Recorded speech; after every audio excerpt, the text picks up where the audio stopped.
C'est pas comme ça, un thriller du FBI Ilsebeck Livre-Four, écrit par Eva Strong, lu par Caroline. Chapitre 1. Il s'entra dans le petit édifice gris, en laissant le ciel nuageux et la verdure derrière elle. La structure en elle-même faisait tache dans le paysage champêtre. Elle quitta l'air frais du matin pour entrer dans une atmosphère étouffante, sans aucune ventilation.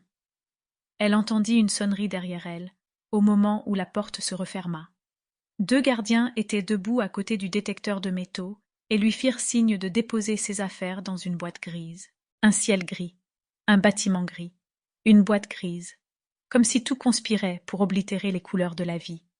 Les doigts d'Ilse tremblaient quand elle sortit son portefeuille et les clés de la voiture de location qu'elle avait récupérée à l'aéroport. L'un des gardiens lui dit quelque chose qu'elle comprit à peine, et elle balbutia une réponse rapide en allemand.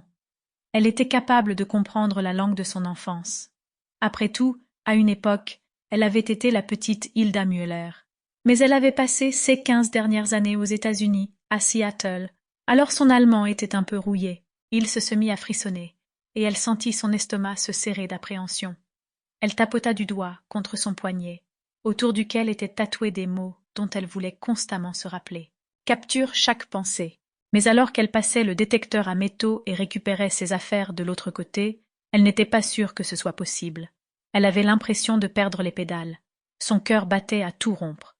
Son nouveau badge du FBI, en tant que consultante et agent, lui avait permis d'arriver jusqu'ici. Mais maintenant, elle allait avoir besoin de courage et de force de volonté pour continuer à avancer. Elle trembla en continuant à tapoter nerveusement son tatouage. Elle vit un homme au visage livide, debout derrière une vitre blindée, lui faire signe d'approcher. Derrière son box se trouvait une rangée de portes dans un couloir. « Agent Beck ?» dit le gardien, en levant les yeux d'un formulaire de demande posé sur le comptoir. Il se sentit sa gorge se serrer. Elle acquiesça d'un mouvement rapide de la tête. « Oui, c'est moi. Vous êtes ponctuel, » dit le gardien, en jetant un coup d'œil à l'horloge accrochée au mur, au-dessus d'un percolateur. Il était exactement 8h15. Pas une minute de plus, pas une minute de moins. Ilse se faisait un honneur d'être toujours à l'heure. Elle tira sur les manches de son sweat. Elle aurait préféré porter des tongs et un jogging, mais elle avait fait un effort et était vêtue de baskets et d'un pantalon noir qui faisait un peu plus habillé, tout en restant décontractée. Un vrai tailleur l'aurait fait se sentir vulnérable. Surtout ici. À qui venez-vous rendre visite ? Ilse hésita. Ça faisait tellement longtemps qu'elle n'avait plus prononcé son nom à voix haute. Enfant, elle l'avait toujours appelé père, le tortionnaire, le monstre. Sample complete. Ready to continue?